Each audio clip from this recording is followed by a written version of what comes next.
Hey everyone, we are live. Glad everybody is here. And today I am super excited because we have Rachel with us, Rachel Freeman Sowers. She's a licensed therapist and visibility coach, passionate about just helping people in the LGBTQ plus and female communities break through these barriers, holding them back from becoming bold in the expression of themselves, their mission and truth and business and in their life. And there we go. Yes. So I know, Rachel, one of the things we wanted to talk about was imposter syndrome and how that affects us as business owners. I love videos, like my number one way to communicate. I'm a visual learner. And so this is really about how do you turn this feeling of imposter syndrome into really then this superpower, right? So imposter syndrome, and I'm sure so many people in the group are familiar with it, but just in case, I'm going to define it just a little bit. So imposter syndrome is when we feel like we're being a fraud or like we are not qualified enough. And if you just look in our business, especially in the online business world or any kind of professional career, we put a lot of pressure on ourselves, right, to meet these standards according to whatever is out there, right? And so I'm wondering if when you go to get on video, I think you're right, there's an extra layer to when you're teaching, because you hold yourself, and I'm sure everyone in the group knows this, but these women hold themselves to expectations that are up here. They don't want to mislead anyone. They want to make sure that what they're delivering is the utmost, fantastic thing that can be delivered. And so imposter syndrome can come when we're putting a lot of pressure on ourselves. And it comes in the form of both anxiety and frustration, self-doubt. I would love for all of you to entertain the possibility that imposter syndrome was never really yours in the first place. Okay. So we take on, I'm a firstborn. That means the miss.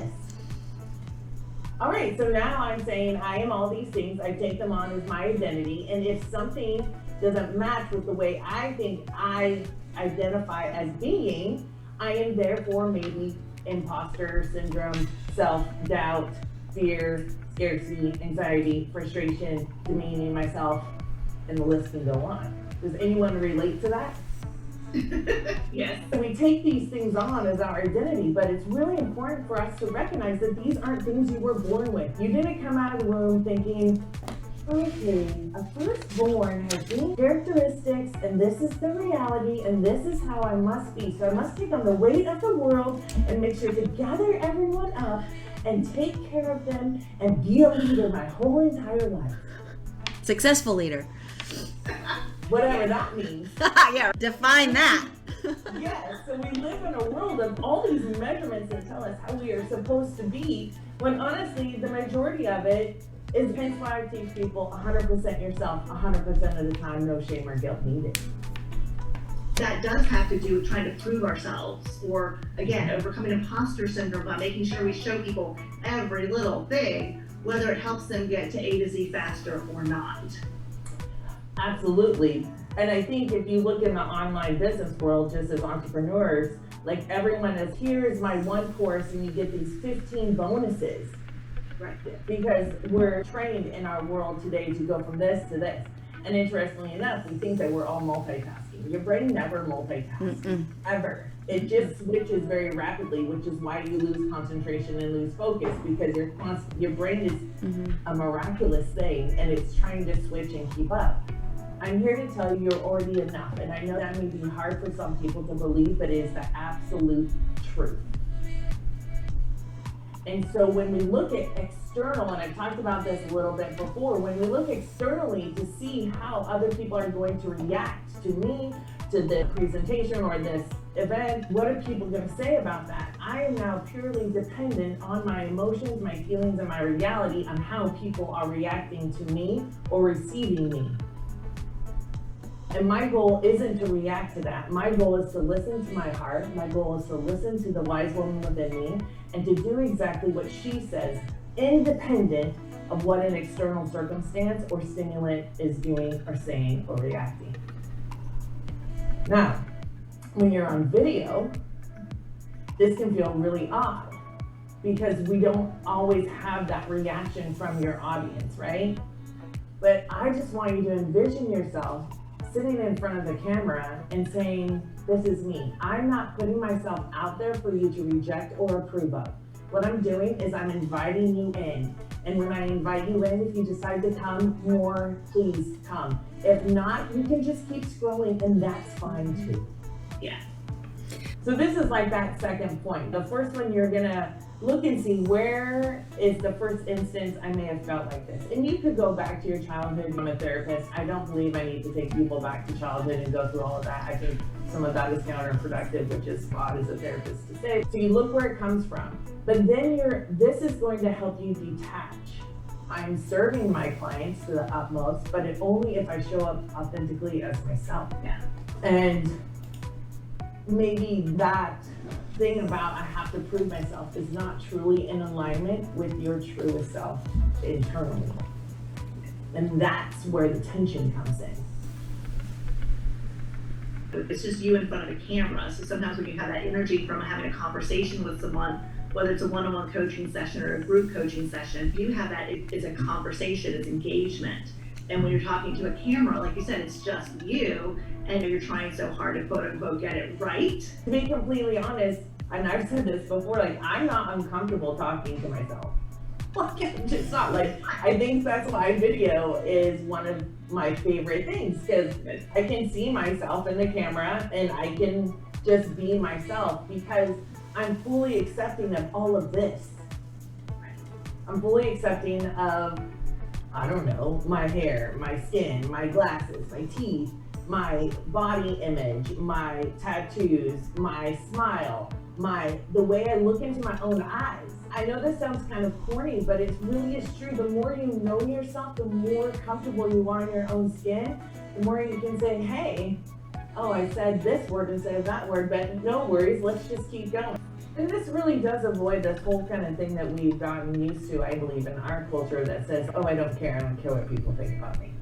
Honestly, that's not really true. No. We're human. We are made to care so we survive with each other in community, in culture. It's just that I want to know what my path is. I don't need to know how it's going to end. But just like Marla's saying, her brain is working a certain way. Her tools, her skills are in a certain way. And when she can say that these tools and skills are my path, it's not a comparison then. And it's interesting how we often feel like we need to be as good as other people when there's 3 women, because I'm looking at the Zoom, and each one of us comes with these diverse gifts, which makes it so much better. Yeah. And that's a good point, because not only am I going to feel like the need that I have to follow the steps that Jeannie does. I know this is a very basic example. I don't want to fail. That fear of failure that I have about myself that I'm very aware of, it pops up all the time. And this is like deeper into imposter syndrome, like that fear of failure, this fear of being seen as something is really just, these are our own projections, but what is failure anyway? Yeah. When did we learn that we always, so this is classic of Rachel Freeman's hours over here, but when did we learn that it always has to be done just that way? But that is the best way. Failure is how we learn, right? Failure is how we learn to walk. It's how we learn to talk. Failure is what helps us get to where we want to go with mastering a skill. So it is that concept of why is it such a negative feeling? That if something doesn't go perfectly right the first time, I've failed. And I think that's a big lesson for all of us to learn, is you just have to get up and try again and keep working on whatever skill it is you need to learn if that's what you want to do or accomplish.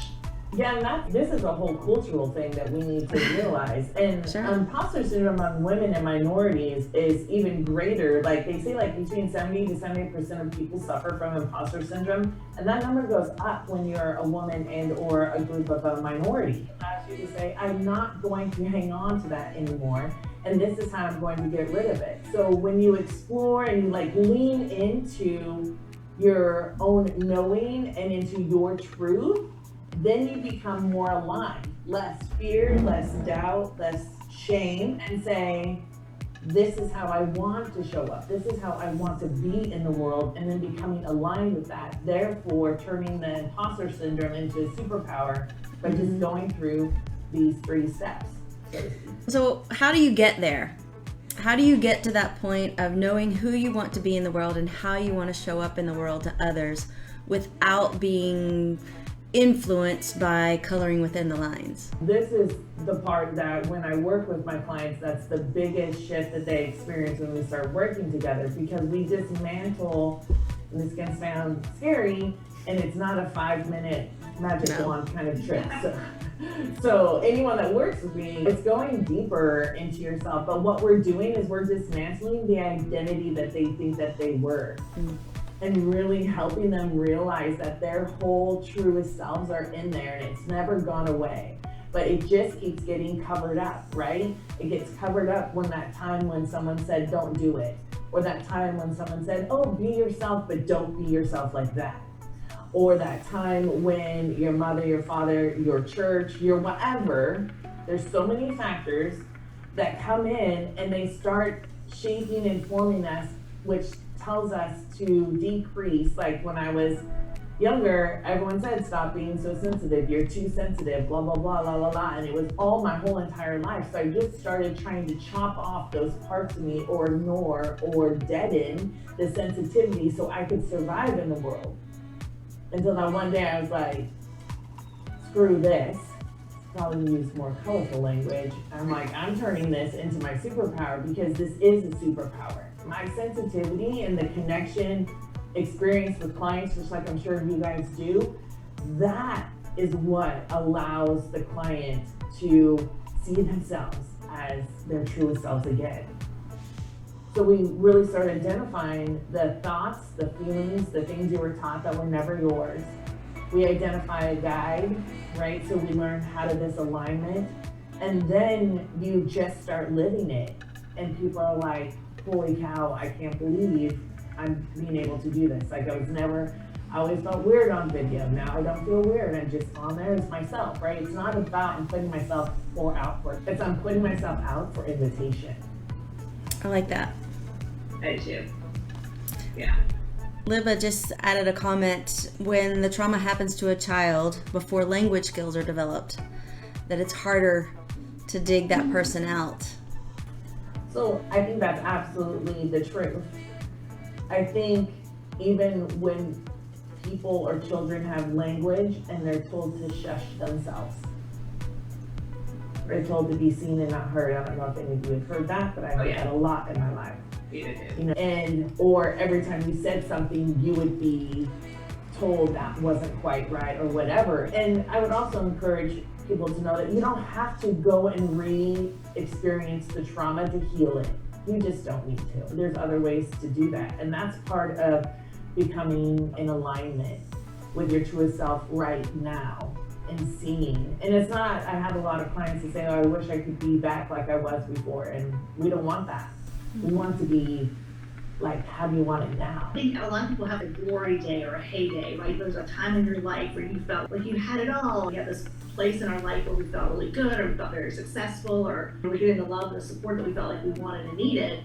And like you said, we want to get back to that. So I love the point that it's not about getting back to that. It's about moving forward from here and creating what you want now. It's about generating that from within you. So there's no need for any like external stimulant or circumstance or person. So I generate that within it, not worried about other things. And so when that alignment comes in, when you start leaning and start knowing yourself and accepting and really truly loving and healing these parts of yourself that were taught to do certain things in order to keep yourself safe, we love them, we thank them, we let them rest. And we get to lean into more of our North Star, or that guide part of us that really is saying, hey, we got this. Because she's in there too. They're in there too. To choose who we listen to, which one of our voices do we listen to, and which ones do we say, yep, we're gonna move past you, and you served your purpose, and now we're moving forward, and this is the voice we listen to now. Yeah, it's a choice. Right, and it's really with a lot of self-compassion. When that inner critic voice comes in, or there's one part of me that I named like fake self-esteem girl, and she was really this part of me that needed to act like she was confident because she was always afraid she wasn't enough. And when she pops up now at the age of 50, I just turned 50 like 2 weeks ago. So I mean, like the time of my life when I'm like have it all is like right now. like every single day right now, I feel like that. But when she pops up, I just acknowledge with just a self-compassion because she's been there for me to save me and keep me safe. And so what I want to say is, I see that you're feeling afraid. Thank you, and I want you to know my truest self. I want you to know I got you, and you're gonna be okay, so you can just go ahead and take a rest. But thank you for trying. So it's really how we're talking to ourselves too. Yeah. Right? An interesting thing that I have recently began to play with this idea of this imposter syndrome like 2.0. And it really is about imposter syndrome. So for those of us that have gone through life and I've come to my business now, I've changed recently my business a little bit because it wasn't in alignment.